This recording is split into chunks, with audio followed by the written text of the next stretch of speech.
Good morning, Delaware Valley, and all you crazy Philadelphia sports fans. We are live here in the beautiful city of Delco. But Mike, what's going on, brother? Good morning to you, sir. Good morning. I figured I'd match your energy this morning. Yes, we are full of positive Since- energy here. since You mean look- the embarrassing dad look while we're on vacation energy? Is that what Yeah, you got? pretty much. Pretty much. Pat Hey, coming in here I can looking see like, like an his, orange. like his teenage daughter. Oh God! Yes, yeah. yes. That's going to be Carly. I figured Pat, I knew he was going to wear some type of outlandish golf shirt today, so I had to match it. So ain't nothing worse than seeing a big guy looking like a human highlighter. Exactly. I figured if I got to look at that, you got to look at this. So we're right We're- back at you, buddy. Yeah, talk about we are a tag team of the 80s. Yeah, man. And poor Al didn't get the memo. No, wear no. a black T-shirt. I think Poor me. Yeah. You see, Al's not making much eye contact with us, right? I can't. No, He can't. He needs his I had to sunglasses. turn down the saturation on the video so people could look at their screens. Oh man. Well, listen, we have tons and tons of sports content to get into you. But for the past 2 days here in Philadelphia, it's been cold. It's been nasty cold, and today we're getting some sort of relief. I think that's why you and I are busting out the ugly outfits here. Good morning, Jamie. Boss How is are you? chiming in. Yeah, the She must have boss. just got up. So Mrs. Lario herself. yeah. But look, last night, I went down for the first time ever. Wow, that's not a good way to start a comment, Pat. First of all, we all know that's not true. Oh, Well, like, I need a sip. oh boy. Yesterday I went down to the Wells Fargo Center, and for the first time I got to check out the wings for the first time ever in my life, live action. So I got to see what that was like. Oh, my boy, insane checking in. What's Wow. up? With your shirt. Yeah, insane. Yeah, I had to match him today. Had to match him. It's an Yeah. off week. Yeah, exactly. It's 11. And these two are definitely off. And you could be off once in a while. You know what I mean? I'm on more days than some. But anyway, I went down to the Wells Fargo Center yesterday, and I got to check out the wings. And man, what a terrific product! If you guys never been down there, man, I suggest you go. I get it. This is not like your normal 4 for 4 show that we usually have, but guys, if you're the first time, I know some guys are tight about opening up to other sports like the Union and the Wings, but if you ever get a chance to go check them out, man, I suggest to go do so. If you like a combination of hockey and football, because that's what pretty much lacrosse is, go check those guys out. I mean, I got to see some terrific gameplay yesterday. Took my son down there, took a buddy of mine and his son and my kids. There he is. There goes my man up for Mike. What's going on, brother? He wants to know why you're dressed like an AFC's Pro Bowl special teams. Comment of the day so Yes, far. there you go. Comment of the day. Yeah, Uh, he's dressed like that, and I'm dressed like a construction worker. yeah, It works. Mike already looks like he's I might dress like an PennDOT. Indian or a cop. We could be the village people finally. There you go, Exactly. But yeah, I got to see some Wings action, man. And dude. Is that not fun? Dude, Like I haven't been to Wings game probably 10 years. and Probably at least 10 years. Yeah, but you- I've had so much I get fun. to at one it. a season just to bring my kids to, and my older son played lacrosse, so he really enjoys it. And like I said, it's one of those things you get to, and it's a real cool family thing, and it doesn't, break the bank on top of it. you're definitely right, Mike. In one game, and it's all it Dude, takes. and who did they play last night, Pat? They played Albany. Played Al- Firewolves. Yeah, those jerseys are banging. Yeah, listen, you got to go. You really want to see a hatred, like almost like a Flyers Penguins type atmosphere. Right. Go see Wings Rochester. Really? Wings, yeah, because they used to battle each other all the time. Back Another in the fr- '90s, and they hated I'm sorry, not Rochester, Buffalo. You do Philly, Buffalo. Buffalo Oh, Bandits. Yes. Oh my God, do they hate it? Yeah, I got to learn a thing or two, and I want to thank those those lacrosse guys up there, man. They've really schooled me out. Like I said, I get to check them out every Sunday night at 9 p.m. And I watch their shows, and man, like I was always curious to go check them out. And I gotta give a thanks to our man T Craze, Derek from Black Connection hooked me up with a 4-pack yesterday. Nice, nice. So I went down there, like I said, me, my buddy, and our my son, his son. So again, good time, and man, I got treated like a king because my man came back with about like 7 hot dogs, and guess how many wieners I had? All 7. Oh, dude, I Eight. damned all the. Yeah, he brought 7. You finished 8. Yeah. Oh, Yeah. man. Yeah, you get that one special wiener. There's our boy Dave Yarnell. Dave checking in. Yarnell, what's up, Dave? What's up, Dave? Now beat it. Wow. No, that's my Yeah, man. why are you I got to mess with him. I Yeah. I like him. Dave's getting ready for next season because those boys will be something next season. Dude, how about that? How about that? Just real quick, Yeah. dude, some NFL shots real quick. How about that? They got rid of Kellen Moore, and as soon as they got rid of him, Kellen Moore gets a job with the Chargers. Exactly. Like, that's weird, man. I guess we're going to see whether if it was him or if it was the combination of him and McCarthy. Right. Well, It's a combination of everything. and you We'll know, talk about this in the offseason. yeah, but yeah. Well, no, it's a because combination of everything. you know what? I'm going to touch on a little bit of this now, and I'm going to touch this a little bit later. You know what? I'm pissed off. I've been pissed off all week, and you That know, shirt really makes me feel like you are pissed off right now. no, because you know, in the sense of, um, you know, these Niner. I thought the Cowboys, that your Philadelphia Cowboys fans were the most annoying fan base, and they're not. It's the not.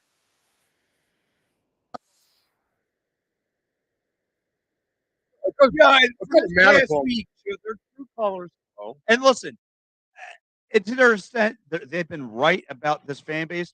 Are we not the greatest people to be around? Yeah. But however, how dare As you? long as you like the same team you like, you'll be all right. Well, Yeah. no, here's the thing, and Yeah. I'm gonna comment on this because I've been to Eagles Cowboys games at the link, at the vet with Cowboy fans. Okay, that were friends of mine. You know, Big Nasty, Big Sean. Yeah. We went to several games. You know what? He didn't act like an ass.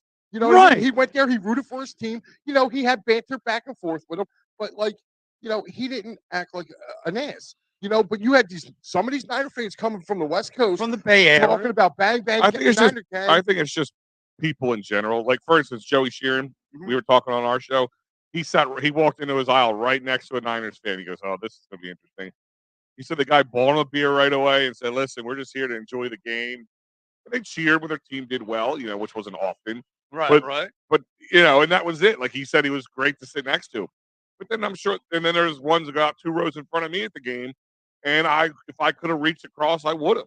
Yeah, Yeah. And because they came like like there was professional, and I use that term loosely, professional radio guys that flew in, came in here, and the first thing they want to do is you don't come in our house and poke the bear. is that Like, you they know, were the biggest disrespectful. They were the most again? You know what? Again, this is, and they got trash, and rightfully so. Again, they got to see it like this, and I hope they understand. You don't come in here with your colors on there, and like you said, you're poking the bear. This was like a scene out of Bronx style. They come in here running, trying to to mess up our bar. We lock the doors and we let them know. You don't come in there and we trash them. And the thing about it is, I heard from a friend of mine who lives out in the Bay Area, and he said he's a Raiders fan, and he said, dude, let me tell you, he said, through all that talk, he goes, I guarantee you by next week, and he called it. He said next week you guys are going to be the worst fan base. Oh He yeah. goes, because they run their mouth. He goes, and then they try to take over a stadium, and when they fail to do a takeover, okay, he goes, and their team gets waxed like they did, and I'm sorry, but me and Al were kind of on that last week. I told you I had a feeling they were going to get waxed in this game. It was just something about this Eagles, their confidence, the way the Eagles didn't buy into all this hype. No. Just like they're not It was buying actually into. the Dallas game that made me really feel confident about that game. Yeah. Because listen, the Dallas defense is good. It's very good. Probably not too far off from our defense. I would say top 5 defense this year so far. Eagles, Niners, and Dallas all fall in that top 5. Would you guys disagree? No. Yeah. That's like, So I'm looking at this. I'm looking at they couldn't score on the Dallas defense. What caused the Dallas not to win was the ability not to score on their defense.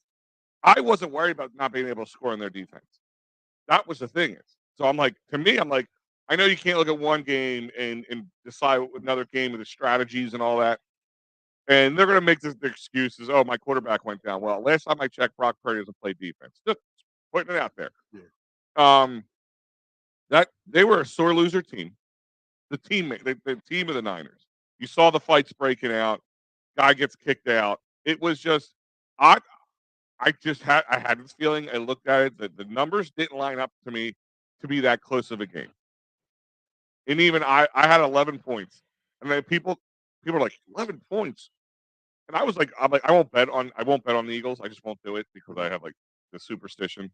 But I'm looking at this, they're like 11 points. I'm like, if I could I would get it if I could. I would go make a bet and tease it up to 11 points. That's how confident Yeah, I I said was. 14. Yeah, and the thing what I loved about this whole Eagles team, this whole run here, because even still to this day, there's Giants out fans out there still taking their shots at Eagles fans, Well, they're still going to. crying, They're still going crying, to. and they're saying, look at our fan base, how they still eat. They're a bunch of wild animals. They eat horse poop. They're a crazy fan Well, base. listen, I mean, that's kind of, I mean, we're going to get that shot taken at us Yeah. because some idiot decided back in 2017 that he thought it would be great to eat horse shit on Broad Street. So, I mean, Right. listen, but here's the thing, like, You gotta, all fan bases have those idiots that escape the village. and you gotta understand, this is the most passionate sports town in America. I don't care what they try to call. And the thing is about the Giants and the Niners. Here goes the thing about those guys because they thought the Giants were going to come in with this miracle run because they knocked out the most powerful Vikings team. And they thought they were going to come and they got waxed. And then the same thing with the 49ers. They thought Brock Purdy, the second, third coming of Steve Young and all this other stuff. Guess what? Crumbled. Yeah, I know that must have broke your heart. Real quick, guys, I want to do some ads because we're going to, in a minute or so, we're going to have Shawn Slaght from All Lacrosse Live Yes. on the line. And actually, I've been texting with Freddie Burns, who's down at the Pepper. Like, we might get him on at the end of the show. Right. Yeah, they're leaving today. That's right. Yeah. So, my man Fred Dog. So let me do this real quick, guys. Remember, this great show is brought to you by David R. Cherry at cherryinjurylaw.com. Call him at 610-565-0300 for all your workers' comp, motor vehicle, personal injury, and criminal law needs. David R. Cherry will fight for the justice that you deserve. Speaking about going to games, even though there's not going to be another Eagles home game for the rest until next season, there's going to be plenty of Phillies games, Sixers games, concerts. I know we got my son. He wanted to go see Pink. Well, he's going to go see Pink because sherrystickets.com is the place to go. No hidden fees, 10% off using the EOP10 promo code. Go to sherrystickets.com. And Dolan, speaking of pep rallies, Dolan is having their own pep rally this Wednesday night. Pep rally for the big game at the Big D at 24 East Sellers Avenue, Ridley Park, 19078. From Wednesday from 4 to 5:30. Hollis Thomas will be there in action and a chance to upgrade the graphics. So will former Philly Mickey Morandini will be there, as well as NBC 10 autograph giveaways, so much more. And the Philly Sports will be there in the house. And a lot of other trips still to go between. This is just between now and May, guys. 2 Clearwater trips already sold out at phillysportstrips.com. But still the Brooklyn bus trip this Saturday coming up. So what a great Super Bowl weekend. Head to the Brooklyn game, hang out Saturday, come home, watch the Eagles win a Super Bowl. What a great weekend. They also have a bus trip to Yankee Stadium for Phillies. You want to head out to the draft in Kansas City and maybe be rubbing in a Super Bowl victory out there? Wear your midnight green proudly. You can go with Philly Sports Trips. Don't forget they have Union trips, Denver trip for the Phillies, and they're going to London and Leeds for the Union at the end of May. So check all that out at phillysportstrips.com. Yes, and I just saw yesterday or the day before they just signed up to go. The Philly Sports Trips just signed on for the Union for NYCC. So again, if you guys want to go to New York, man, go hit those guys up, man. Philly Sports Trips is where it's at. It's definitely worth going. Yeah. Tailgate alones are phenomenal. Yeah, You guys keep talking. I'm gonna get Sean on the phone here. But yeah, go ahead. But Pat, yeah, I mean, my whole biggest thing was this guy. All right, I'm not even going to give them the respect of putting their names out there. They're 2 San Francisco radio hosts who decided they wanted to come in our house. They wanted to go meet up with their congregation. That's fine. All right, we got Sean on the phone. Yeah, here, guys. so listen, we'll hold this Yeah, conversation later because right now I want to speak with my man Shawn. Shawn, what's going on, brother? And Shawn, listen, I was in the house last night at the Wings, Florida Center to check out the Wings. And what did you see with these Wings guys? Man, I mean, you know what? They showed up last night, and that's what they needed. After a couple real stinkers the last couple weeks, just for instance, their defense really was physical, which is what they really needed, pushing guys around, giving Higgins the looks that he needed in goal. And credit to Zach Higgins, too. He made those saves that he needed. Yeah. Otherwise, go ahead, guys.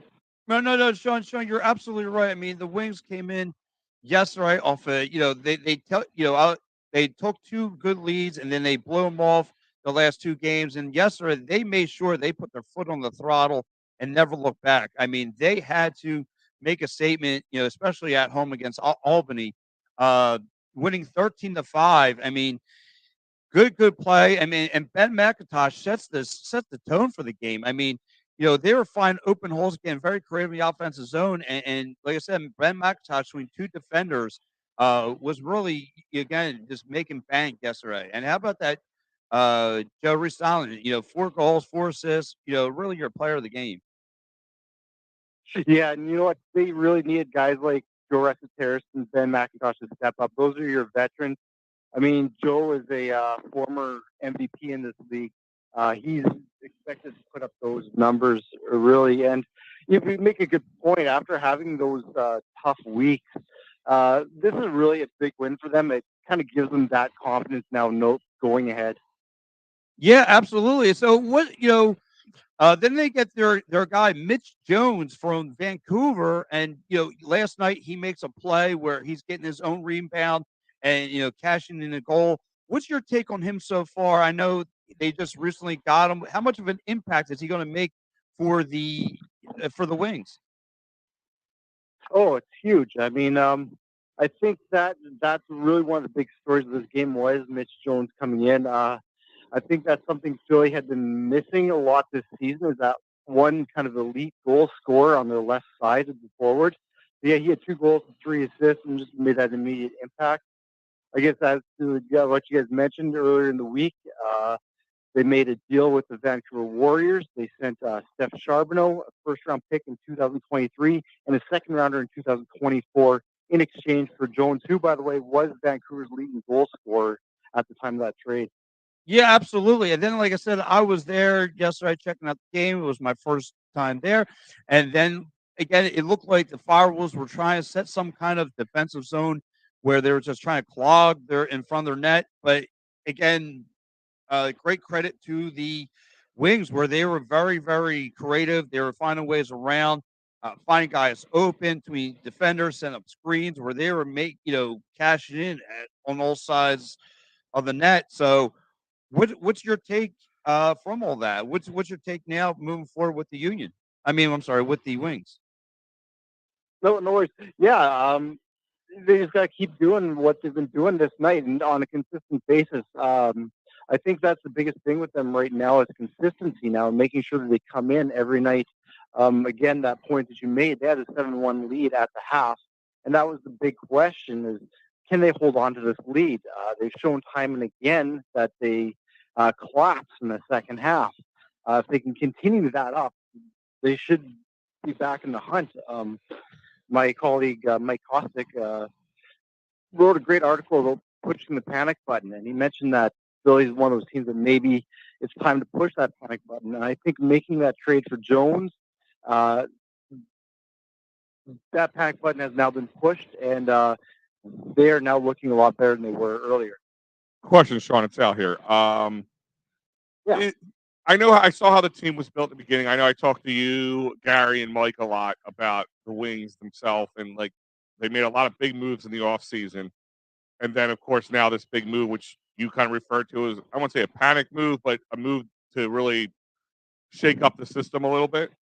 Is this team a good team that's struggling or a team that still needs to grow and it's not as good as maybe it would look on paper to start the season? No, I think this is a good team that's been struggling. Again, like you look at guys like Joe Terrace, like I mentioned, a former MVP. Ben McIntosh has always been a lead scorer in this team. In Saskatchewan, I got to see him play with the Rush, and he's an amazing, amazing player, probably one of the best on the planet. On paper, this is a very strong lineup. I was just trying to find that right chemistry. A lot of it was we just kind of sat back and like asked ourselves, what's wrong with this team? Because it didn't make sense as to the talent that's on this team and the record that they have.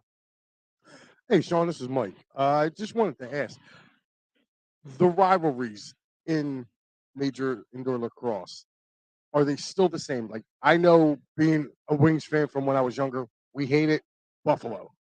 Could not stand Buffalo, could not stand Toronto. those two teams, whenever they came to town, you knew it was going to be fisticuffs. It was going to be ugly. What are some of the newer, I guess, rivalries, and are these old rivalries still relevant? Oh yeah, I think some of them are still relevant. I don't know if it's to the point you saw way back in the day, but I mean you're seeing teams, for instance, like up here north in Canada with Saskatchewan and Calgary, just from their close proximity. I remember a few years ago they had an all-out brawl during a preseason game. It was a meaningless game, but man, like they went toe to toe.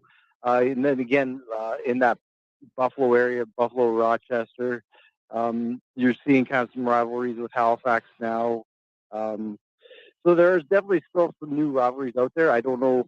It's kind of similar to hockey where you're not seeing as much fighting, but it's still physical, and you can tell those teams don't like each other. No, absolutely. And so, Sean, like I said, this team yesterday, like I mentioned a little bit ago, they put their foot on the necks and they made sure that the Firewolves begged for mercy because the only time you saw the Firewolves get any kind of offensive goals going was in garbage time, and by then it was kind of too late. They were up 13-3, I believe, heading into the fourth. I mean, like I said, the Wings took advantage, and the Wings, like I said, played very, very good defense. And I think that's what's been their problem in the second half is that their defense hasn't been good. And they had picked, they had my man Travis Baptist. He looked very, very good yesterday. Had some good defensive plays where he got some loose balls and turning around on the Firewolves. And then, like I said, then the Wings took their time. They got very creative in the offensive zone. They're finding guys wide open, guys, setting screens up. They were finding guys in front of the net wide open, like that kid Blaze. Uh, Very, very good and productive team. The stuff I saw yesterday was very good from the Wings. And that's a really good point about Trevor Baptiste because he's one of the best face-off guys in the league, and that always transfers over to basically extra possessions, right? And especially if you can take advantage of those possessions. Now that he's gone through some injuries, especially at that face-off dot area, and that's really been their downfall or their struggle. But yeah, when you got someone like Baptiste at the dot, it gives you a chance every night.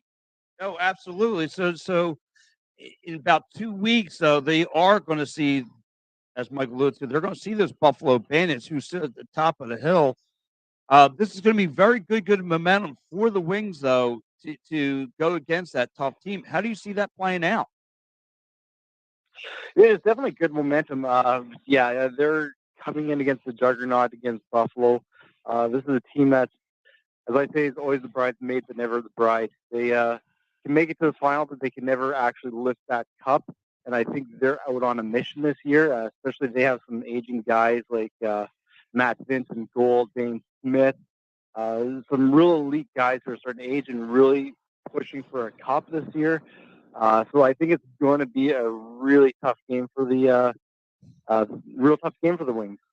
Yeah, I think so too. So, and to me, I just think, like I said, I'm waiting for the matchup. I cannot wait. 2 weeks from now, it's going to be Wings versus Buffalo, another New York team for us to look upon. Who is it though for Buffalo that we need to, as us casual fans, who's it that we need to be like to watch and say, man, this guy's a problem. He's a good goal scorer. Who's it for Buffalo is going to be that standout star to you? Couple names like I'd mentioned, Dane Smith again. He's broken a ton of goal scoring records, point records. He's going to be a problem. And again, Matt Vince, probably going to go down as one of the greatest goaltenders of all time. I believe he's an 8-time goaltender of the year. You got to get to him. If you don't get to him, it could be a long, long night. Absolutely. So, all right. Well, listen, Sean, I want to thank you for hopping on with us, guys. Catch out Sean, Mike, Muffler Mike, my man Gary Coop. Catch those guys at 9 o'clock tonight, all across, all the time. Watch them on here on Ed Affiliate Sports on all your social media platforms. So, guys, go check them out. Sean, have a great afternoon, buddy, and go Wings. All right, thanks, guys. Go Wings. Go All right, Wings. Sean. Thanks, man. Thanks, my man. Oh my God, my man Sean, always informative, always good. Yeah, and his partner, one of his partners here, Mike, is saying the Wings' biggest rival right now probably Georgia's Swarm, which I hear that one a lot, but Albany and Buffalo are up there as well. Yeah. So See, like when I was watching ML, Major Indoor Lacrosse, there was no Georgia team. There wasn't no Saskatchewan team. Like the only team that Canada had was Toronto. I think Vancouver, the Warriors, I think came in after out in Vancouver. I think they came in towards the tail end of it before they had their hiatus. right. I mean, Pat, listen, you got a chance to go down and see. I mean, that's a very physical, demanding sport. Oh, I love it. lacrosse. And I'll tell you what, like I said, I've been to a few Wings games. I actually went to a championship game when they played Buffalo, and I'll tell you what, the atmosphere in there can get really raucous. Um, I don't think that the Wings are just the problem. I think with the Wings is in this town, it's just that they don't do. They did a lot better advertising back then than they do now, and I think that's why they're not getting. Well, I know the story was the Wings. I don't know if it was a championship game or their first game in Philly or whatever was on the same day as the Flyers championship game where they won the cup. Yeah. Well, I So, mean, like there's something to compete with. But hold on one real quick. I don't want to cut you guys off. yeah. But we have somebody on the line here. Our boy, I believe Freddie Byrne. Is that you, bud? Yo, guys, it's Mob down here for a pepper alley. Pepper alley. Oh my God, it's the Hot Rod on the phone lines. What's going on, Hot Rod? Yo, I can't believe it. It's like wrapped around K-Lot. There's a line coming in from the street, and then there's one like an L shape wrapped all the way around. I've been in line for like 45 minutes. I got here at like 8:40. I'm still in line to get into a pepper alley. A freaking pepper alley. Oh well, it's football heaven right now here in Philadelphia, and me and Mike were just talking about how the Niner fan base cried and whined all week long. We had to hear this. What's your thoughts on Niner Nation crying like a bunch of babies? Cry me a river. I mean, I lost so much respect for them. I remember in like the 90s rooting for Jerry Rice, Steve Young, because, Dion had flipped over there and they beat it. I mean, we couldn't beat anyone except them. Actually, we beat them 40-8 that year, but they beat Dallas. So I kind of rooted for them and I kind of liked them a little bit as far as like, I don't want to say a second team, but you know what I mean? When Yes, the Eagles going in the playoffs, you kind of jump on a squad. And now I couldn't even. I kind of hate them. They're still crying. There's still tweets going out today. Like, players, fans, the coaches. Like, what? Are you serious? Yeah, I mean, Fred, this is Mike. Listening to those two, those radio disc jockeys? I'm not even giving them their. I'm not even going to give them their names. I have their names written down, but I'm not. They disrespected us so bad. Like I'm not even going to give them that respect and mention their names. They come here. They walk in, our parking lot with their Niners gear on, with their Niners Nation, bragging about how they're going to take over the stadium. Give people their section and seat number and expect them nothing's going to happen. It's wild. I mean, would you? I mean, that's like saying, "Hey, buddy, I got $1 million in my pocket. I'm going into this store. Here's a combination to the lock. Here's a combination to the lock. I know you have a gun, but I don't think you're going to rob me." And that's another thing too, Freddie. I mean, I was seeing all these Niner Nation on Facebook, and they were calling me scum and all this other stuff because I told them, I said, no, you came into a real fan base. You came to a real doghouse that have passionate sports fans, the number one passionate sports fans in the nation, and it just kind of drives me angry when people disrespect the Philadelphia fan base, calling us classless people and all this stuff. And they got it all wrong, and as Mike said earlier, you walked into our house, poking the bear a little bit, and I believe there's a woman out there that's dating or something like that's dating a national. It's Fred Warner's wife. Yeah, well, she can't. I saw on TikTok, it's calling us, hey, listen, they're throwing things out. So, again, you can't be walking in your house with your clothes, with those colors. I'm sorry. And again, it reminds me of Bronx style. The bikers coming in and disrespecting the bar, and Sonny had to lock the door and teach them a little respect. I mean, we're used to it, right? It happens. It's been happening since forever. Yeah, Freddie, I got a quick question. Just embrace it and forget them. But I hate to cut you guys short. For some reason, the line just opened up. I'm walking in now, so go Birds. Enjoy your show. Great show. I'll talk to you guys later. All right, Freddie. Hey, man. Yeah, Mike. Yeah, I was going to ask him, man. I was going to ask him like how many people did he think is down there? Listen, my thing is, we'll get some pictures down. He's going to send me some stuff. I'll see if it's before the show ends and we can post if it. he's saying it's like that, man, like I'm pretty sure they might be trying Listen, to fill I that thing. remember looking like at the past say 15 years, looking at some fan bases like Chiefs. Not that they didn't have a lot of people show up, but the amount of people show up for like a Super Bowl parade, I guarantee our pep rally is bigger than some of those. Yeah, right. That's how Dude, much that this Chiefs team. parade. Remember that Chiefs parade? Like we kind of like laughed at them, right? Because we were like, "Oh, Travis Kelce got to try to one up his brother, but he's doing it in front of like 3/4 less people." Yeah, like like we are a team that we always. A fan base. We always say like, if you do good by us, you will be a god. Yes. Not just you would be celebrated. You will be a god in this town. You'll never have to buy another beer in this town. You'll never have to buy another meal in this town. You can have sex with my wife and we won't care in this town. Right. It is just like, well, I don't know about that. Yeah. It's just that's the way we feel about it. And there's some guys who get it and there's some guys who don't. I'm going to bring up a perfect team. Look at the 93 Phillies. Mm-hmm. They are still loved in this town. There's much craziness that Lenny Dykstra brings to and they didn't win, might I add. And they didn't win the World Series, and Lenny is revered. I was, like I said, we were there. Me and Jamie were there for Game 2 of the World Series. We're watching it. He was at Dolan's. We were at Dolan's. He was there, dude. He was a god. Right. He was a god. But and Mike, we all know what type of person let me, because I'm going to give you, like, what was your overall reaction to this NFC Championship game? Because mine was, and I've listened to a bunch of podcasts. Nervous. I was nervous at first because I felt like they squandered some opportunities. But I ultimately, Pat, when we were in here, me and you were kind of going button heads on this because you were looking at this Niners defense, okay, which is great. They have a great defense. But I told you, Joey Bosa has not gone up against a tackle like Lane Johnson. And Lane Johnson shut him down with a torn, whatever he's got, abductor muscle.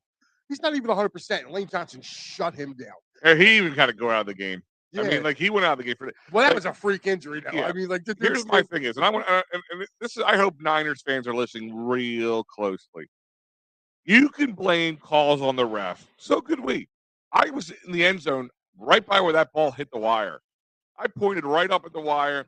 You guys got away with good field position, and you still couldn't capitalize. I'll tell you what. I will say this, though. Eagles got away with about 4 false starts that I seen.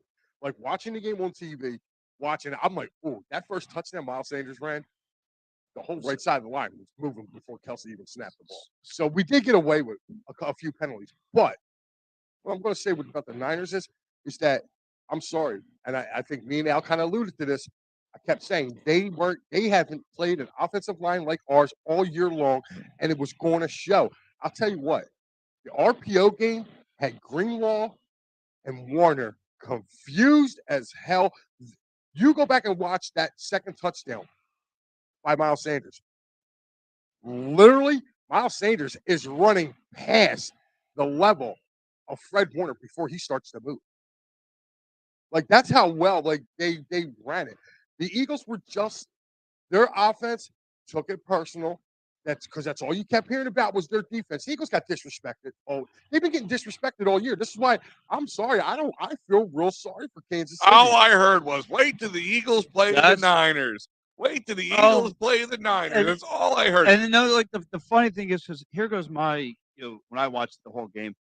And granted, I will say the Niners defense had them at first because, again, the bubble screens that Jalen Hurts was trying to do, the jet sweeps were not working. The passing game, they shut down. And then, the Niners had that Christian McCaffrey touchdown, and the Niners, and then the Eagles went, you know what, let's try our running game. Let's see if you can stop that. And they couldn't. And like you said, the Niners didn't help themselves by shooting themselves in the foot with all the dumb penalties they did. And again, the Niners couldn't figure out, they couldn't adjust to what the Eagles wanted to do. And this Brock Purdy story came to an end because, like you said, they got a small sample size of the Cowboys defense.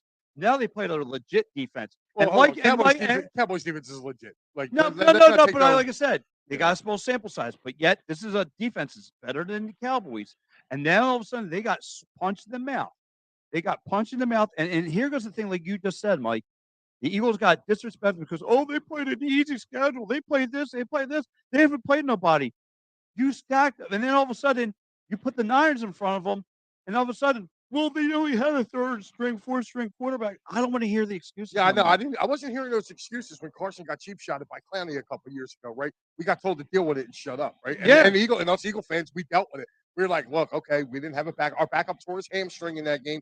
So Played yeah, through it. play through it. So I mean, I understand Niners fans' frustrations because yeah, they did lose, But listen, to be honest with you, your second string quarterback could have played that game. Jimmy G didn't want to play that game. He's done with that team. No, I don't think he was cleared. He wasn't dressed. Yeah, he's not. Yeah. My point is, here's the thing: is first part. Cheap shot from Philly. There's a shock. If you guys didn't put one of your third string tight end up against one of our premier pass rushers Again, that's in Kyle Hassan Shanahan. Reddick, that was not a cheap shot. That was a guy making a play, hit an arm, and it hurt him. That can happen in any play. And you know what? That was called good football. Right. It was an unfortunate side effect that he got injured. Nobody wants to see anybody get injured, but it was an unfortunate side effect. And the fact that this is my thing is I was going to ask Freddie this too, but since we had to cut it short, I'm going to ask you guys this question.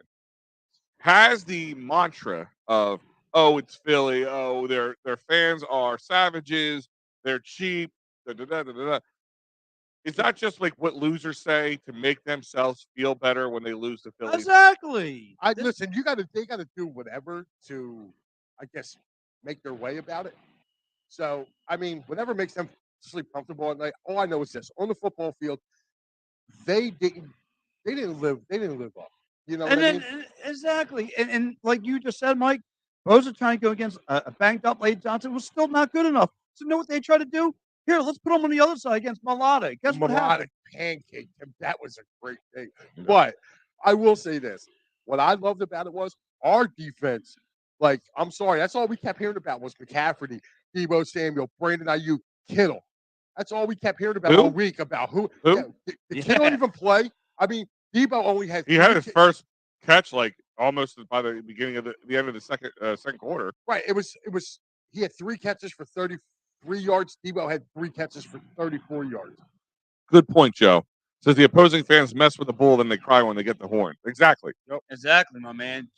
Listen, what Warner's girlfriend or wife or whatever said, if people are throwing stuff at you, that's not right. I don't Yeah, we agree don't with that. condone that. Yeah, if But you're gonna hoot and holler at them in a within respect, like I know it's really hard to say respectful hooting and hollering, but like I'm talking like if you're going to if you're gonna be a fan, you're gonna boo guys, boo whatever. I mean, it was funny. I was at the Philly Sports Trips tailgate with Vince and all them, and Philly Sports guy Jason Avant showed up. It was a great time, and it's funny. You could hear like everybody's like talking, having a drink, having a good time, and all of a sudden you hear a wave of boo, boo, just like when anybody walked by with Niners colors on. That's what you're going to get. Yeah, That's what you're going to. I would expect the same if I walked into your stadium wearing midnight green. and right, you got to understand the circumstance. This is an NFC championship. This is this is where the Eagles fans get the hungry at the most. And right, just like Joe here again. Can't mess with St. Rocky. And how many times? Like, when are these fans going to learn? You do not put your gear on the Rocky statue. Did you see?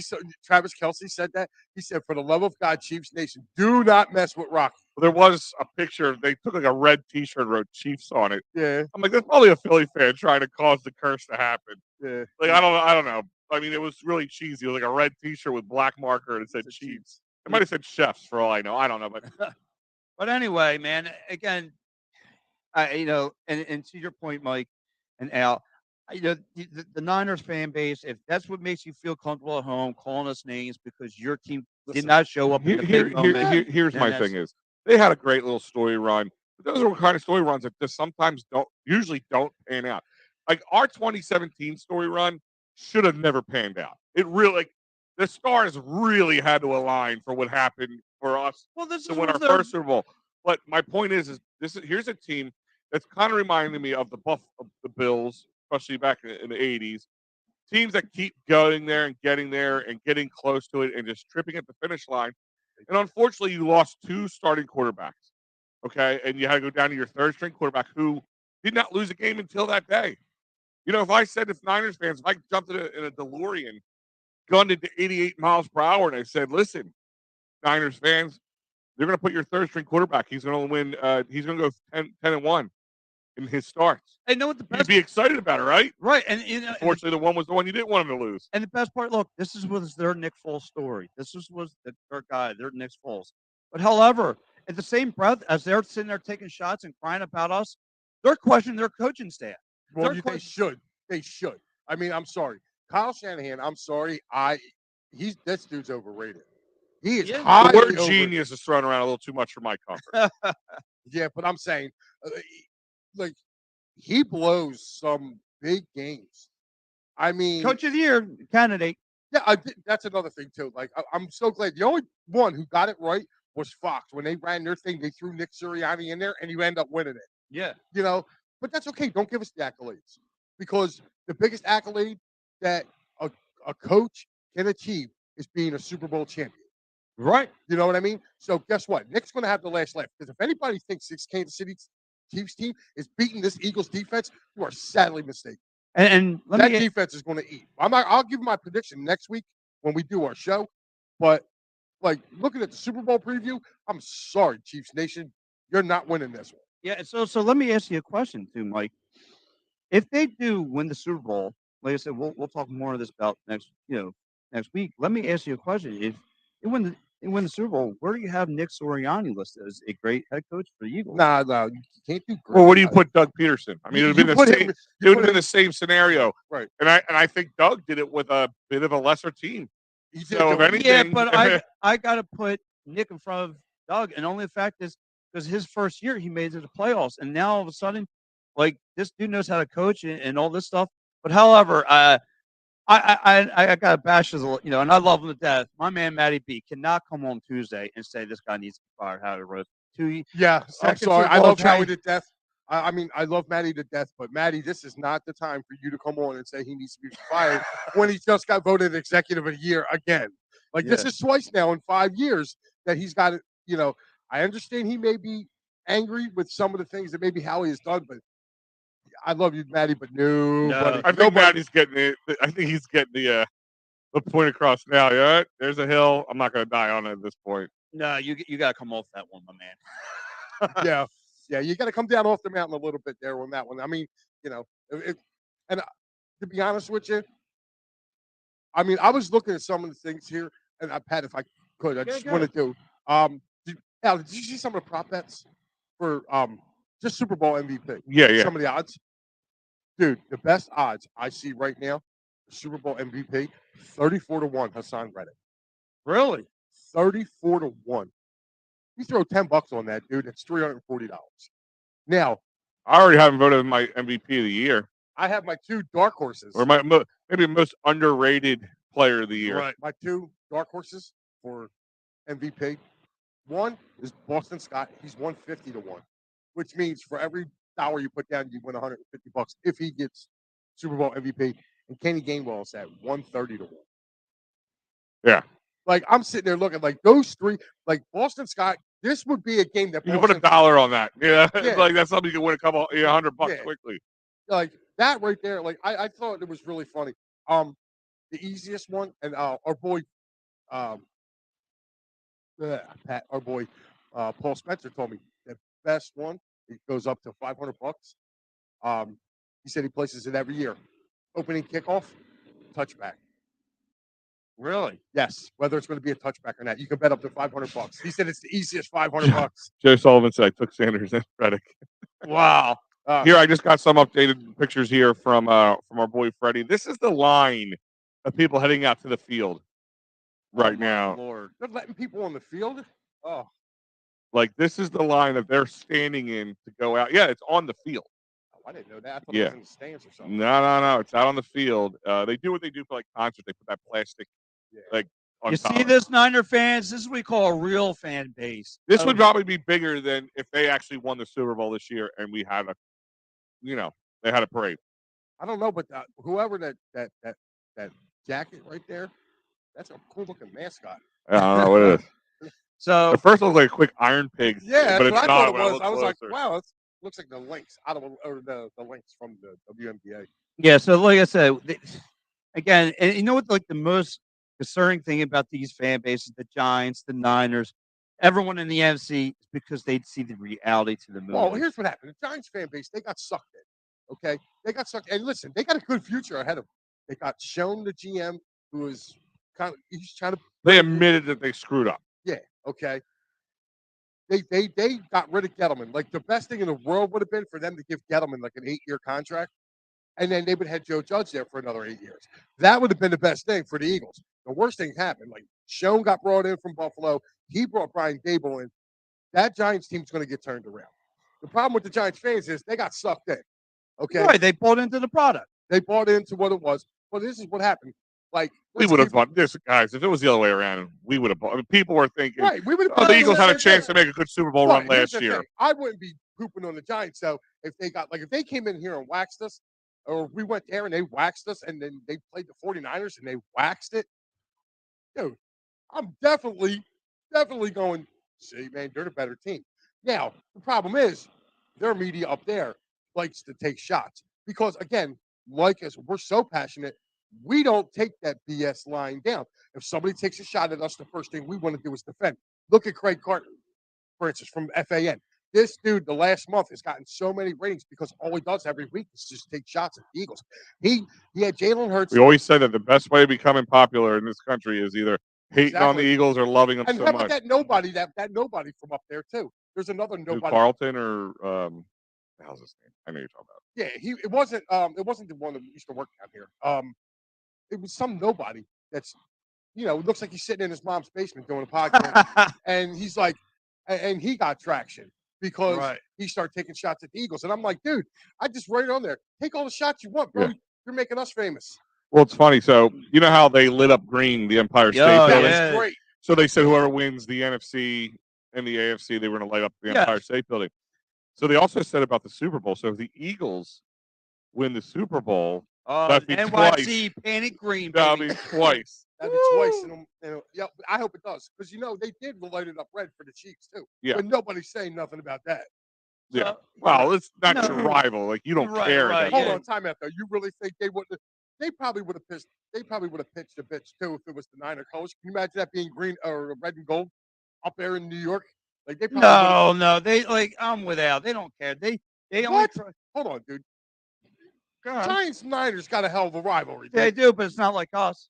No. Yeah, I mean, listen. Let me ask you a question. Would you rather have your Billy Penn wearing a jersey of one of our divisional rivals or the Niners?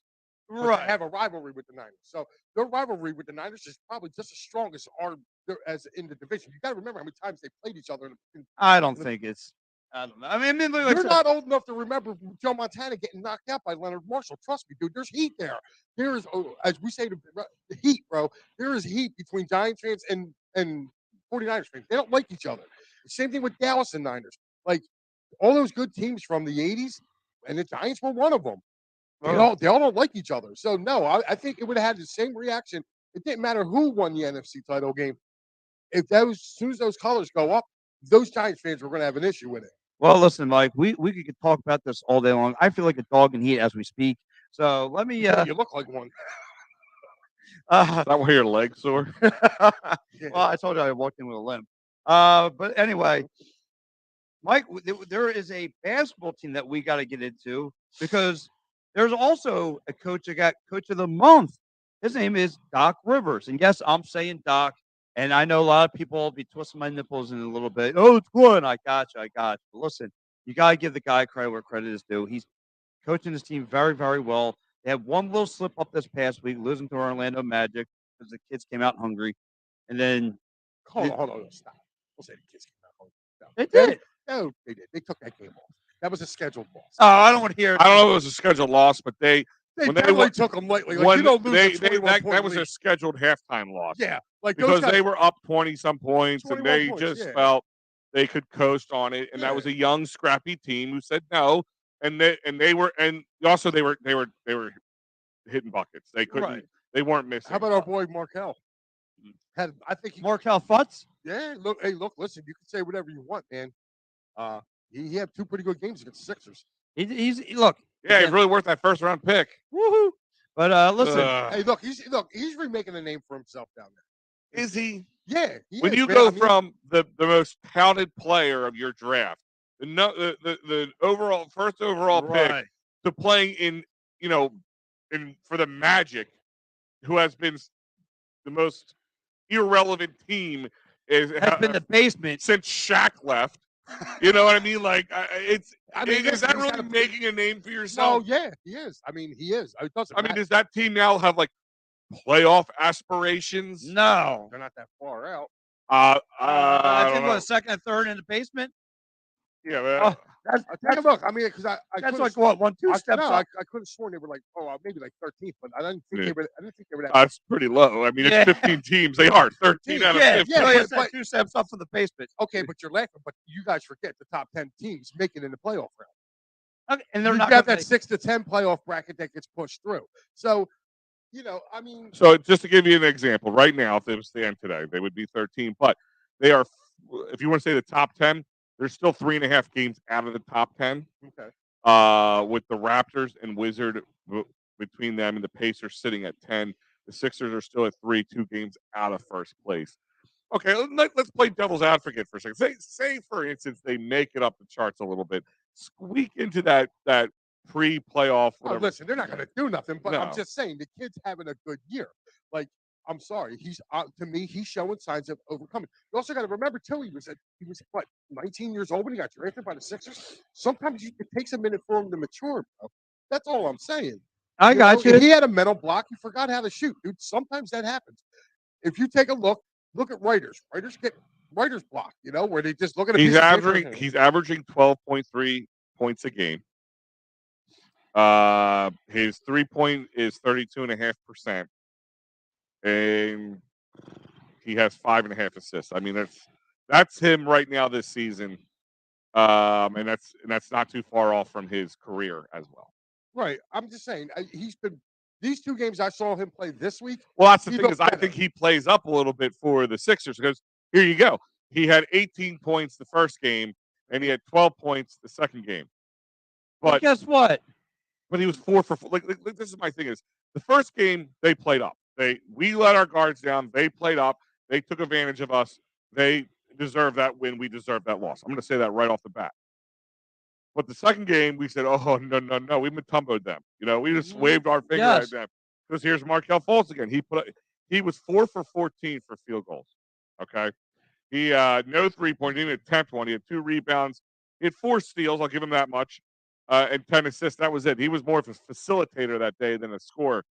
My point is, from what you were expected to be, and from what you are. Oh, that is Yeah, definitely a gap. and listen, he has to play well on this bad team. Like Al just alluded to. No He's one's not. He's the prettiest 7 Yeah, with all the other 5. no You one's know what I coming- mean? Listen, no one came. Not a contender came knocking on his door. He got shipped to one of the worst teams in the league. Well, dude, and he look- had no control over And that. then not just that, he has to play well for this bum ass team because if he doesn't, guess what? He's out of the league. His next stop is the G League. His next stop is the G League. Okay. You know what I Listen, mean? but I'm just saying, like, you're making it out that like he's always like this is where he is. Like, I mean, dude, we've seen number 1 picks like look like total dog, you know what? For Yeah. the first, and then they regathered themselves, and even some that even went down to the G League or D League, whatever it was called. You seen them go down there. Sometimes they have to go down, get called back up, and refocus on their game. It happens, man. That's all I'm saying. I'm saying is, like, I'm not sold that the kid's a number 1 draft pick for a reason. He played very well to be it. Now, it's not transitioning over into the NBA game, but maybe he may have to take a few steps back. He's only the number 1 draft pick because the Boston South the Sixers to believe that, and that's what I mean. Really, I mean, the stop with Sixers that. could have done their homework. They did their. I mean, listen. Was that the take? So you're telling me that the Sixers picked up a magazine and they went by what the draft magazine was saying, or the website they were reading was saying. If they did that, they should then been fired immediately. Brian Colangelo's not around no more. This team, at that time, this team, he was considered the best in the nation, and he was the number 1 overall pick. The Celtics didn't believe the hype from him. They did the same thing with Ben. They looked past discrepancies. They look past, we can fix that. I'm sorry. When there's a mental issue, like a personality defect, that's hard for me to look at. If you can't shoot, I can look past that. We can fix your shot. We can fix your ball handling skills. I can't fix if you're a D head. All right, like I can't fix that. That's a Well, you personality got to remember trait. though, half the fan base wanted Tatum instead before that draft went down. So, but anyway, But look, listen, you got to give Colangelo. You got to give not Colangelo. You got to give the other dude. What the hell was his name from Boston? Tatum? Ainge. I mean, he owned us for a while. Yep. What happened? What happened to Mike's what? Whatever Mike happened to Scott. Mike Scott? I don't know, dude. He's selling groceries somewhere. Oh, the Beehive or the whatever his Ice name. cream man. What's his name? What did he call him? The Beehive or whatever. All right. Here goes our man Paul Spencer checking into the program. From out of the box, he says, "I think the Celtics and Bucks are still the cream of the crop in the East, especially when the Bucks Middleton 14. Ingles And, 20 play the season, and that's okay. 23 points total game, and they're still in second. Okay. Yeah, I Now, mean, listen, and look, the Bucks and the Celtics are only sitting up us by the Bucks are only a part. Still with Frisco. It's Bahama Pat today. Bahama Pat today. But listen, Ben was trying to fix going to the strip clubs. Listen, but Friday, let's see what happened. This is what happened Friday. The Sixers go into San Antonio. Spanked them around, huh? Yeah, they played a tight little game for the first half, and then the Sixers just do what they normally do. The MP just getting in the paint, shooting his mid-range game, his elbow, his M1 jump shot. You had just James Harden facilitating, just doing his best. He dropped. Actually dropped 25 points. Embiid dropped 33 points. 33 and 10 for Embiid. Yeah, he was a monster. I bet Harden too. 16 points. And, again, was it 9? He was just off a double, wasn't he? Yeah. So I mean, like you said, Pat, I'm liking what I'm seeing. And D'Anthony Melton again, man. Like to me, his defense, PJ Tucker's defense, to me is what. It's also the fierce competitiveness I see from them. Yes, like guys were trying. I feel like the Sixers in the beginning were trying to set up this sharp shooting, technically sound, weave in and out type of game, and they didn't have the muscle. No. Now they added a little muscle, a little fierceness to their game, and I think everybody. It's like at this point in time, I feel that the Sixers know the players know their roles. Like James Harden has accepted his role as a facilitator. Look at all the assists he gets now. I mean, he's still shooting the ball, don't get me wrong, but he is accepting his role as a facilitator. He is doing his job there. Tobias, Captain Clutch and Shoot. He is just catch and shoot. He's been very clutch in that. He's been doing a great job of it. He accepted that job, and he is doing it. Embiid, to his credit, has been a little bit more in the paint than he has been probably over the last years. So my point is this team has finally accepted their roles. Right. And they're living their roles. And even Tyrese Maxey playing pretty much a sixth man on certain nights. Yeah. Depending on the matchup. He's not crying about it.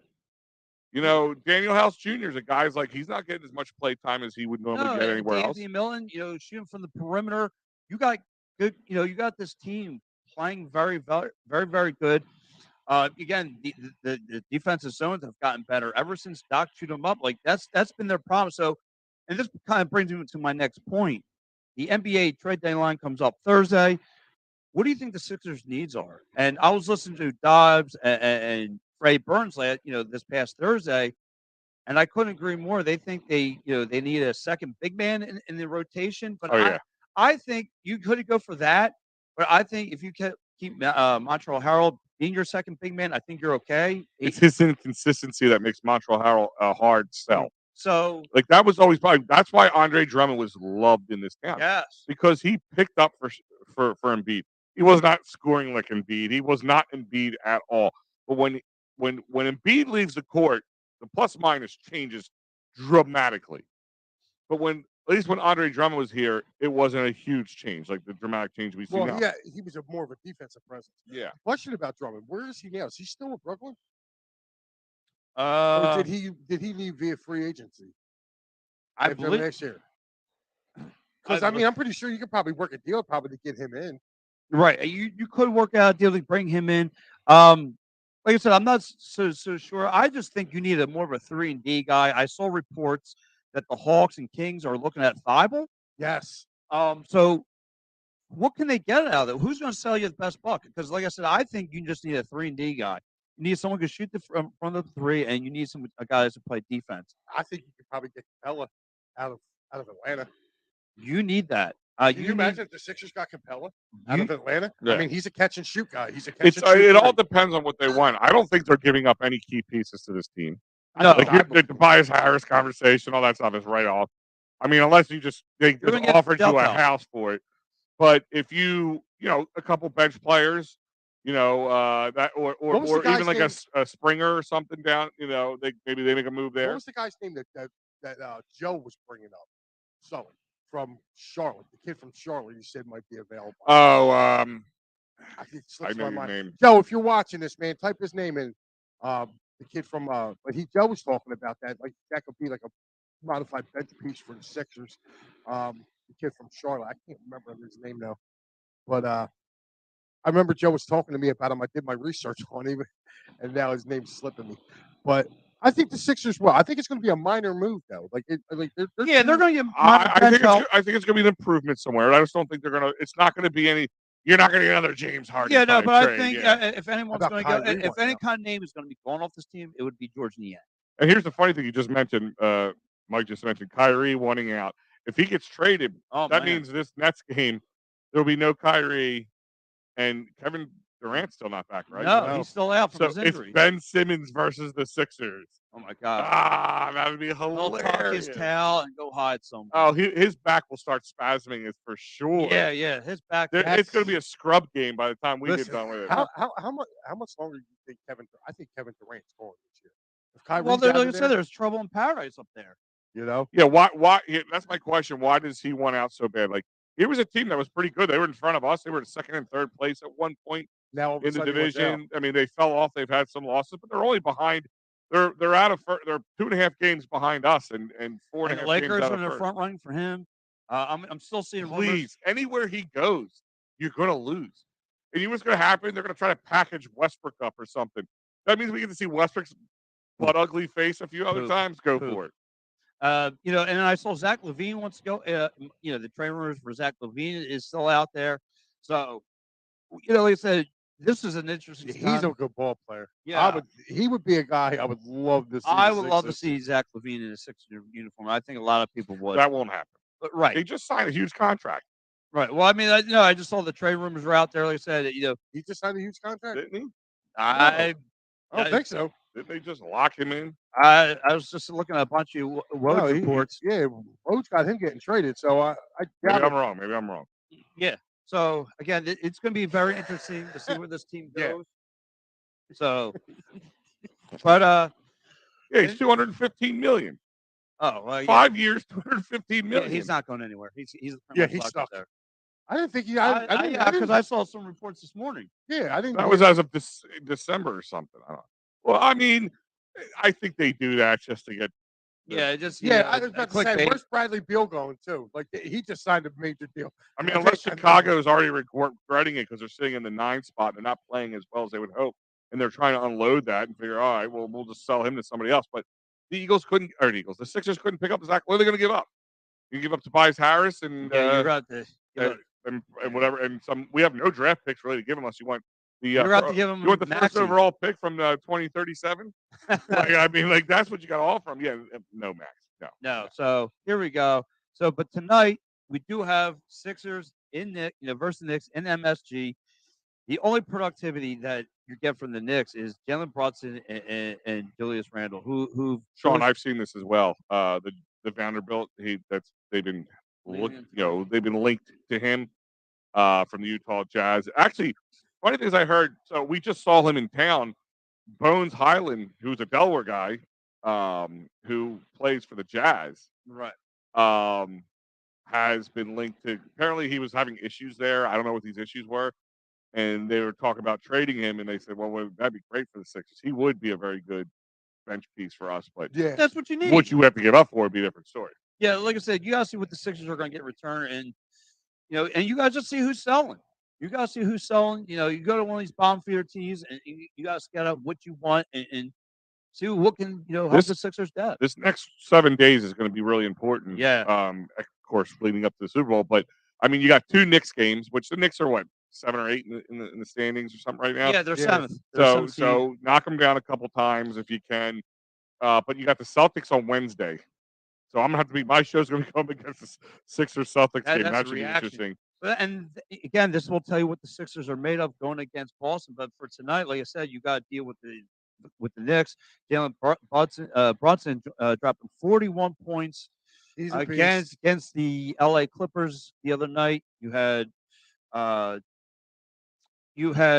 I said, Julius Randle dropping 28. They go to the wire versus the Clippers. That's their offensive firepower. So you're going to have to deal with that. You're going to have to shut those guys down if you can with their Did you see their game against the Lakers like last week? And Yes. and LeBron Oh, the got one where fouled and he they got didn't fouled? call it and they went to OT. It would have been the game-winning layup, and he like threw the biggest temper tantrum. Yeah, I that's saw what it was. that. Yeah, that was nuts.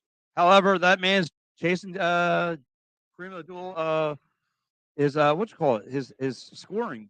He can chase all he wants. I mean, good for him, but He's about to make history. they can have it. You can have his history with that. I How mean, much longer do you think that dude's going to be in the league? I think he's trying to play till his son gets in the league. That or Really? 2 years. I mean, they literally are 13th in the West. Yeah. They're not going to even make the playoffs again. That'd be 2 years in a row that they don't make the playoffs. Yeah, and that's not Laker basketball, man. I thought LeBron would be trying to push himself out to a team like by now. Right. So, how do you think the Sixers team is going to make out in New York tonight? I could see them With going. the opposing team's wives. That's how they'll make out. Yeah, I think they're going to pretty much like you said, Brunson's probably their only scorer, which I'm a huge Brunson fan.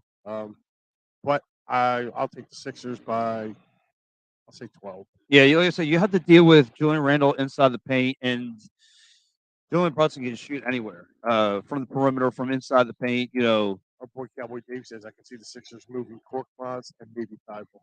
You're not going to get nothing for Korkmaz and Thibault. Like I said, the trade rumors We're are plus coming from 6 for Hawks. tonight. We're plus 6, so The I'm gonna Sixers- double. Oh, I'm sorry, minus 6. We're minus so 6. I'll probably double that. I'll say anywhere between 10 to 12. The over/under as of right now is 226. Right. So they're looking at it like 116, 110. Something like that. Yeah. We'll see what happens there. So I'm feeling a big Sixers win. But guys, this is why I need the show Philly versus New York, because we mentioned about the Wings taking on the Firewolves. Albany Firewolves. Get it out, Pat. I Still know. got that meat in his mouth. From Yeah, I last know. night. Yeah. So Firewolves. You had the Sixers taking on the Knicks tonight, and then tomorrow, the 500 Flyers turn around and take on a familiar foe, the New York Islanders, coming into town. What are we feeling? I don't know. I don't want to see them. To be honest with you, they better be chomping at the bits to get back on the ice because they've been off for a week. Right. By the way, I mean, they're only sitting one spot ahead of us in the standings. Exactly. And let me ask you a question.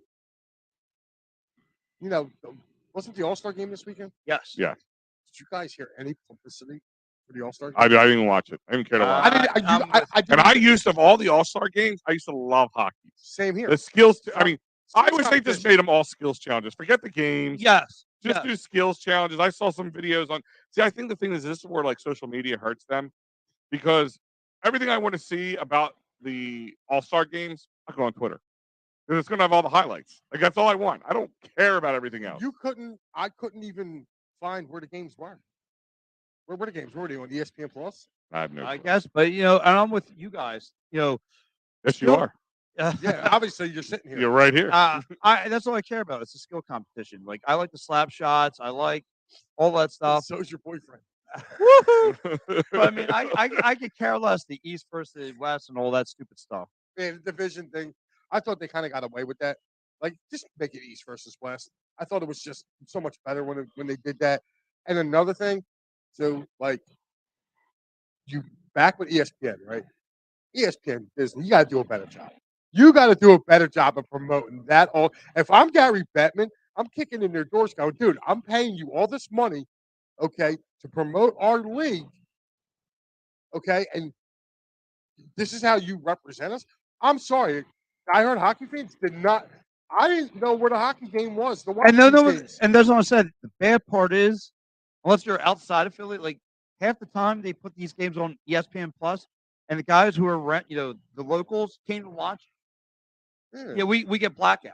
Like what the Yeah, I hell? mean, whatever happened. I mean, I remember like Flyers games used to be on like at least some of the road games would be on. I was just about to ask you who won. You know what I mean? Yeah, Like, some of Atlantic. their games used to be on like what, like 57 or 17. Yeah. You know, your local channels, you would get away games at least. At least you can watch Flyers some of the time. Like that's the whole thing in a nutshell. These sports leagues got to go back to doing it. Same thing with baseball too. Like the Phillies used to be on. You would get Well, they're saying a lot of these teams, like I wouldn't be surprised if like the MLB, like it depends on what it's worth to them because a lot of their money is TV contracts. But are they going to stop being able to do TV contracts over time because people are streaming services now? Like, but they are still TV contracts. You still have contracts with YouTube TV, Sling TV, and all that. So, the old saying is, will they continue, or will like Major League Baseball just say, you know what, we're going to put out our own streaming service, that's coming. That's coming. which will kill us. That will Right. kill us. Yeah, exactly. Because it'll be okay. You're a Phillies fan. You want to watch all 162 games plus playoffs. This is what it's going to be. Now, here's the thing. What I think if they were smart and they do that, you take the guys that are our hometown announcers now, and that's how you do it. Right. But I can see, dude, it's all going to be that soon. It's going to be. Look, don't be surprised with this NFL thing coming up. That if YouTube doesn't do a thing where if you just want to watch all your team's games, you pay this amount of money. And that's probably what's going to happen. But look, I want to get back to this game here because the Flyers got to take on this New York Islander team.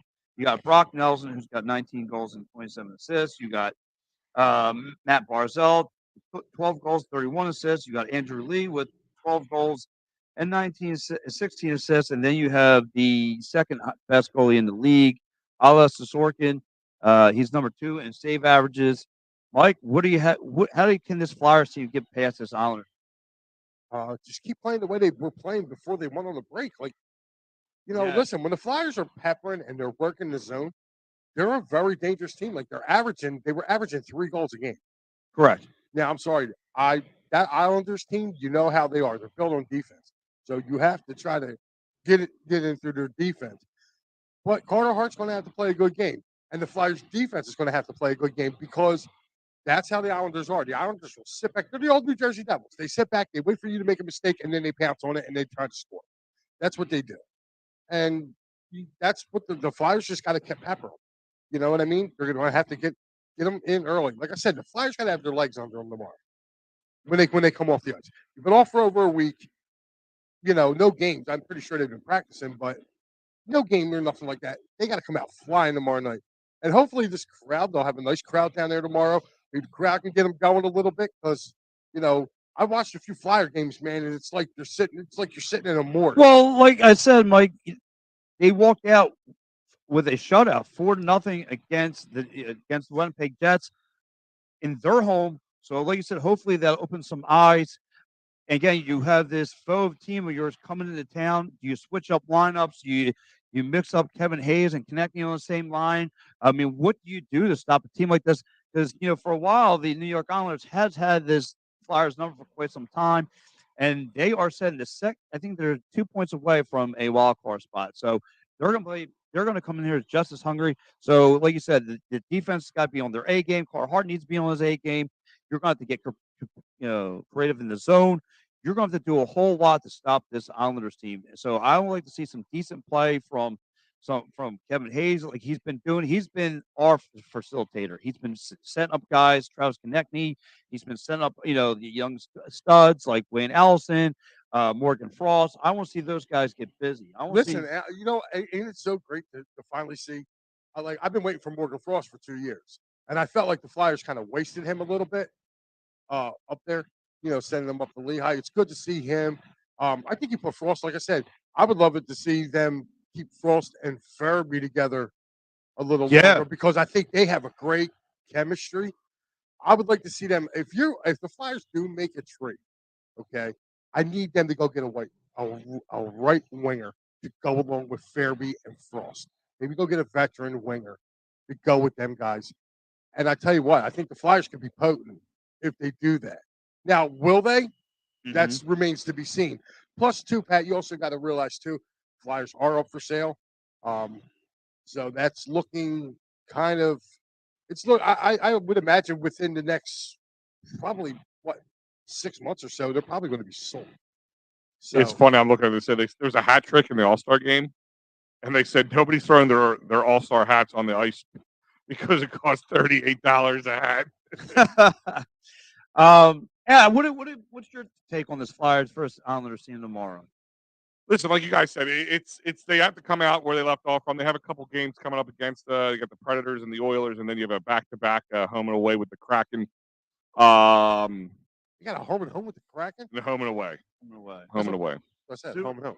Yeah, they got. No, I call it home and away because So they got to play the Kraken here and then fly cross country and play them back to back. Wow. It's Sunday to Thursday though, so it's not like it's. Oh, well, all right. Apart. They got them here. Super Bowl Sunday. It's a weird back-to-back series. Yeah, they got them here for Super Bowl Sunday. Oh, yeah. That's not a night game, I hope. No, it's 1 o'clock. okay. No, they know not. Nobody's put a game. Any team's stupid to put a game on. Anybody who's not going to put anything on during the Super Bowl. But actually, I love it because I love watching little Flyers at 1 o'clock in the afternoon, and then Same. We used to do a road trip every year. Super Bowl Sunday used to be Flyers. They're home. Washington. Flyers are home. Oh, maybe I'll talk to the lady, see if she wants to go. Yeah, go. You can get back 4 o'clock, and then the game still starts for another. Yeah, she got to work, so maybe I might go by myself and then get back. You saw a 2-hour window before the Super Bowl. Yeah, go to Dolan's. There you go. There you go. So, like I said, you're looking at this Flyers roster. They're going to have to make some big adjustments. You have Travis Konecny, like you said, sitting at 24 goals. You have Kevin Hayes with 15 goals. You have Scott Lofton at 12, and you got Owen Tippett with 14. So, a lot better from what they were last year. Here's my thing. One of two things is going to happen. I know this sounds silly to say this way. Either the break's going to hurt or help them. Break will give them a little time to rest and heal and maybe come back firing again. Or they're gonna lose that mojo momentum they have and they're gonna come back to reality. And that's the thing is I hate to be this guy, but I think that's what's gonna happen. No, I don't think so either because when they got their break from Christmas into New Year's, they came out hot and heavy. So it could be a good payoff. Break to break, we'll see what happens. Well, I don't know. I like the way Tortorella's had him playing, you know. Yeah, Torts has had him playing pretty good. And like I said, I wasn't a Tortorella guy at all. Like when they hired him, I was like, oh, good God. They brought in, you and I we were that was the one thing me and Pat actually agreed on. We're like, oh my God. The whole summer, me and Mike were going like, crazy. Like I was like, oh my God, they hired this meathead. Remember, you and I were going, anyone but him. Yeah. We wanted Eileen saying the NHL All-Star game was terrible all around. Was it? They were on ABC. Yeah, they were on ABC. Okay, I could see. God forbid, because I didn't even see that. He said, plus the Islanders have Horvat. Yeah, that's right. March 11th, 2 tickets, Flyers versus Penguins. Too bad for me. Both teams suck this year. Give them to me, Paul. We'll make the trip out there. Yeah. Not a fan of Farabee. Trade him now. No, Dave, you're not. No, you're crazy. I love that. Dave is one of my friends. I hear Coots ain't too far off. Is he actually going to play this year, or I thought they were going to like shelf him for the whole year? I thought so too. I thought they were going to trade him like Squeezy from the just let him heal. That's what I said. Don't bring him back. I'd rather him come back next year healthy. Like, what are you rushing him back for? Let him. If you're going to give him any time, a little AHL time, just let him get his skates underneath him. That'd be kind of cool. Yeah, send him up there. Probably do the Phantoms some good. Exactly. You know, he needs to get some time, get his feet wet again. But like I said, I'm curious to see how this Flyers team, like you guys were saying, how they're going to come out tomorrow. Are they going to come out steamrolling, or are they going to come out sluggish? Well, the whole thing is, I think Carter Hart's got to stop letting up these soft ass goals too. Well, if he played like he did, before they went on the All-Star break. Yeah, but hold on. Give the defense props in that game too, because they blocked a lot of shots in that game. But they're supposed to. Yeah, but they are. You're right. Yeah, but that's the problem. That's my thing with Carter Hart. Carter Hart, yes, he's had off nights. Don't get me wrong. He's had some soft goals. But there's plenty of times that he's a one-man crew, and the team in front of him was not there. Yeah. Oh, listen, I've been saying all year the Flyers have had to work on their defense. Yeah, when they went on this win streak, their defense got better. They got back to playing fundamental defense. Like when you see Provorov not jumping up in the play, staying back, doing what he's supposed to do. Hey, I'll tell you what, I'm really impressed with Cam York. Right. I really think I'm not going to, he's probably going to be a futures captain of this Flyers team. I could definitely see that. Oh, yeah. Yeah, the kid's got a pedigree. I mean, he was captain of the U.S. team The one that won the won the gold a couple of years back. He's a smart player, and like I said, the Flyers got some guys coming up in the pipeline. And to your credit, Mike, you mentioned this last week. Owen Tippett's been a surprise. I thought he was a sign off stiff, but no, he's turned out to be an okay player. Tippett was very highly rated coming into the NHL, Mhm. and I'll tell you what, Florida. You want to talk about a team that has a really, really good farm system? Florida Panthers. And when we got him for, basically he's giving up Giroux, I was like, okay. I knew that once he got here, like I said, that could be a guy, he's another one. He's a young guy that, had to find his way a little bit. But now if you take a look, like Torts is really putting him in the right position. Mm-hmm. And like I said, I'm not the biggest Tort guy. I didn't want him here. I thought he was a loudmouth, I mean, I'm pretty sure in some ways he is, but like I just see with him that he really kind of adjusted. He adjusted to now maybe this is his first year with the Flyers, so we may still see that Torts that mean you didn't like Right. still to come, but and he gets those. One thing I'll give him, he gets guys to play hard for him. Exactly right. That's one thing about Torts. He gets and look, and again, you mentioned this. We didn't like the signing. We didn't like anything about him, but he's been more mature about this team. He's approached every game with patience and understands what this team is and understand, hey, look, if we can make something happen, we make something happen. If not, this is just a valuation year, and we get all that. But like you said, when you get guys play hard for you, and then again, and of course, and we've lived this many of times. The Phillies having that big October and alongside with the Union and stuff and the Eagles playing red hot football. The Phil, it's open eyes around the team. And look, I think this team's going to carry over now. They had a great January. I think the team comes out firing on all cylinders. You're going to go against a team has got tons of good talent on it. I think you have to mix match lines. I think you put Kevin Hayes on that third line to try and get some look for, like I said, the mismatches. No. You put Tony and being surprising, Tony DeAngelo has been playing really, really a good defensive help. And he's been somewhat an offensive good piece for you too. Yeah, he has been. And no, I disagree with you. Don't put Kevin Hayes is not a third line center, Bob. Don't put him on there. Why not? Because he's a facilitator. You put him on there with your top guys. You get your. He can't hang with the top guys. Who says who? That's it. That's watch him. What do you mean watch him? Stop. I'm looking at pictures and bird's eye view of the link from this morning. Put it this way: half of the field is filled with people. Wow. From 50-yard line to the end zone, it's filled with people. They had Jalen Hurts, Nick Sirianni, looks like Fletch, and a bunch of other guys. Miles is up there. They're all on stage. They're getting ready to leave. Howie was up there on their Super Bowl jumpsuits, as I call it, because that's what it looks like. They're like all white, zipper up shirts. Has like the Eagles logo and the Super Bowl logo on one side. But like the crowd is rocking. You can see PSG right there in the middle of it all. Oh, Jesus. You can't miss them. This is why I love this fan base, man. This is why we do what we do.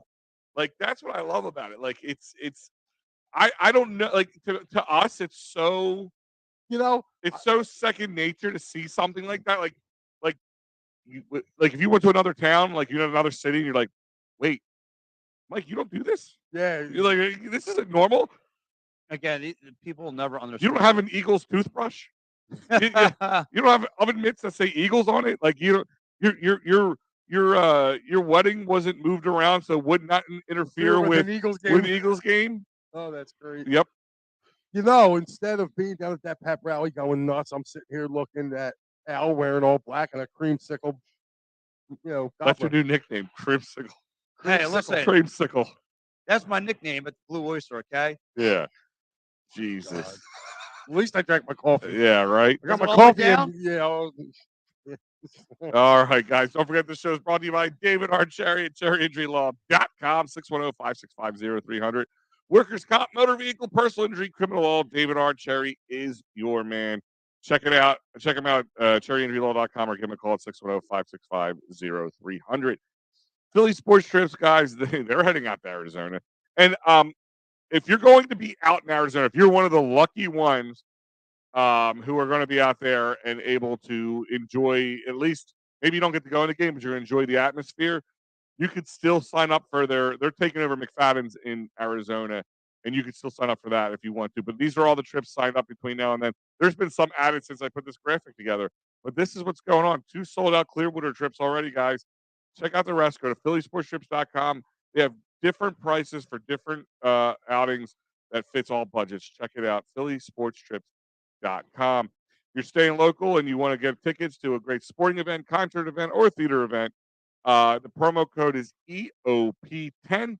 Save yourself 10% off on this price you see on the screen in front of you.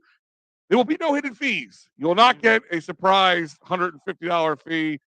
I know people who try buying Super Bowl tickets through the other guys. $1,500 a ticket service fee. Service fee. Zero service fee at phillysportstrips.com. And you get an amazing 10% off by Sherry'sTickets.com. And an additional 10% off by using EOP10 promo code. It's in that coffee. Yeah, right? And don't forget, we're talking about the Eagles pep rally, which is going amazingly right now. But you know your pep isn't done yet. You go down to Dolan's on Wednesday for the big game pep rally, the Big D at 24 East Sellers Avenue, Ridley Park, Wednesday, February 8th to be exact, from 4 p.m. to 5:30. Hollis Thomas will be there, as well as former 93 Philly Mickey Morandini, NBC 10, autograph giveaway, so much more. And EOP will be in the house. I'll be there representing well. You just said the Big Dave Pets. Yeah, I saw his mouth watering. This was this week's lineup. If you missed anything, please go back, check out the podcast, check us out on YouTube, follow us, like us, TikTok, everything you name it, we are on there. One more live show for you this week. We heard from 1/3 of them already. Shawn called in, talked lacrosse, all the time, live at 9 p.m. tonight. Yeah, check them guys out too, man. They cover everything. Very good, very knowledgeable. So, and guys, another little piece of information I want to point out. In a week from now, we will be gearing up to watch a Super Bowl game. We could be celebrating a Super Bowl victory as the Phillies head to Florida for pitchers and catchers. Great segue. oh my God, Great segue because I like pitching and catching. I'm sure you do.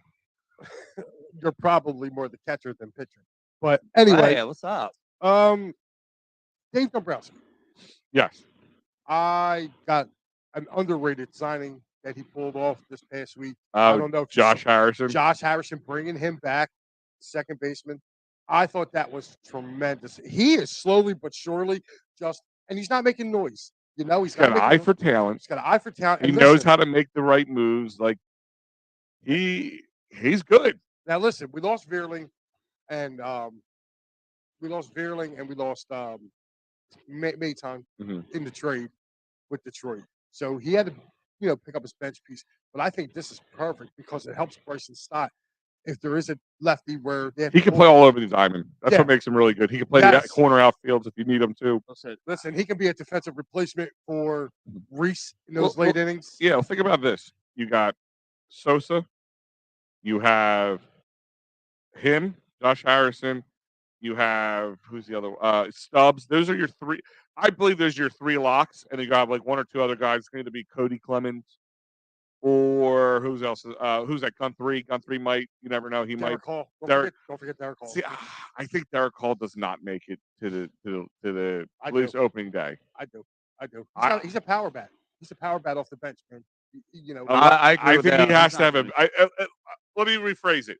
If he has a killer spring training, maybe then. But I think they're going to look for guys who are more defensive utility guys more than power bats at this point. Well, Derek Hall's got a good glove.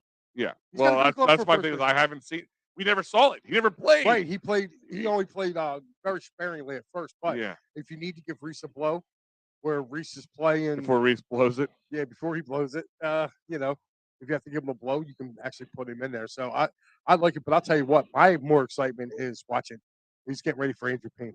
I posted a video on our TikTok the other day. There was him getting ready, and I guess he was in Florida or whatever already. I think I think he makes the opening day roster. I think he does too. I know a lot of people think I'm nuts. I said I at first I was like saying he'll be up here before the All-Star break. I think he makes the opening day roster. The only way right I can see him not doing it is that whole service time thing. I can see the Phillies. Well, I can see the all Phillies. right, let me put it this way: way. maybe not opening day roster, but he'll be up within a week. It's only it's only like a 5-day thing, right? No, he's got it. I think it's like almost like a month. Oh, whatever. Yeah, so like the first month of the season, I could see them, and then they call him up. Yeah, once you get past that, he'll be up. I think with Dombrowski, you're not going to get a guy who's like, he'll take young guys. Hold on a second, guys. My man Ken Fryer checked into the program. He says that's a sweet shirt. Thanks, Ken. Thanks, buddy. You stopped us. That's my boy Kenny Fry over on Out of the Box, and Ken. You must really be tired and delusional if you think that's a sweet shirt. Yeah, it's sweet. My man's got some good taste, and I know all about good tasting. And my man's got some good taste in shirts. All right. Oh my God. And my man Dom Lewis saying, "What's up, guys? What's up, Dom?" Yeah. So again, like I said, I'm excited for Phillies baseball. I'm excited, man. This is going to be a poppin' town. We got the Phillies on the horizon, and we got the Union Stars. You're only happy because you want to do that 9-patty burger down at the. I want to do a lot of things, but yeah, I'm excited. Wait, what? Remember that 9-patty burger that he got down the stadium? Oh, it's yeah. like the peanut butter and jelly one. Yeah. Oh, yeah, he did. Dude, by the way, I tried that. Yes. So we open the day. It was good. He would not do. He would not do the. He wouldn't do the jelly because it was habanero. Well, you know, he had a burger. Sweet, dude. He had a burger with peanut butter. Yeah, and it didn't look. Didn't taste. And I was actually that was the part that bothered me more than anything was putting the peanut butter on it. Right. But it really was. I guess because it's oily, and once it gets heat up, it's like it was good. It was really good. I don't know if I'd be like, all right, I have to go get myself one of those right away. Like I need to get one we now. did open it there. We were like peanut butter and jelly burger. Yeah, we gotta try this. But that sweet habanero, sweet, spicy. It was good. It was good. Yeah, he missed out on that. I'm surprised. I feel like if I put, I'm not a hot guy. If I took a shit between rolls, you need it. Like you're like the kind of guy like that. I don't give up much on things, but you know, I don't take anything You hot. don't like spicy. No, okay. no. All right. Other places, but is it because you just don't like hot stuff on your tongue, or it gives you like IBS type indigestion or something? Yeah, I don't like much hot things on my tongue. You know, Okay. if you can slurp it down, you'll be all right. But Mike, are you all right over there? Yeah, I'm good. There's a lot of things going through that mind. That hamster is just running real fast. And Boy, isn't that feel bad for your wife after half those comments. He's training, boy. Listen, you got that hamster running so fast. He's training for the hamster fell off the wheel. Yeah, he's like. But yeah, look, I said again, hot February. We got pitches and catches. We could have a Super Bowl here. We got open day. The Sixers are almost irrelevant. Yeah, doing what they're doing right now because you had the Phillies, then you went right in the Eagles. They've been flying high, and then you're going to have the Super Bowl, and then they should be the team again. But the Phillies, I mean, they'll have spring training, but people will have their eye on the Phillies. And is this Paul Spencer asking the question about Connect or something like that? I thought. But anyway, he goes, do they move on Konechny? I just bought his jersey. Oh well, hey, look. I hope not, Paul. I hope is he a Flyers fan now, or is he just buy jerseys? Between him and Joe Sullivan, I don't know who's got more jerseys. And I want, hey, look, Paul, congratulations on a grandpa. Right, pop. But yeah, anyway, I want to say this. I'm excited for Flyers hockey again. We're actually excited to talk about relevant 500 hockey. Like, exciting. Hey, listen, it's just better than talking about hot garbage hockey. Yes. You know what I mean? I'll give them that too. Sixers, like I said, are again relevant. I'm telling you, we're the new Boston. We're taking over. All right, calm down. Let's win these cool first. your Jets there with that new Boston. I'm sorry, I'm hot and horny. I mean, strike him, Pat. Al. Can we cut his mic? Anyway, guys, have a great afternoon. Hold on, wait a minute. What are you eating today? Oh, 6 o'clock, Sixers and Knicks. Oh, we're going to do some pasta. Shocker. Yeah, I mean, we're going to do some baked ziti. You having baked ziti. Okay. Al, what are you doing?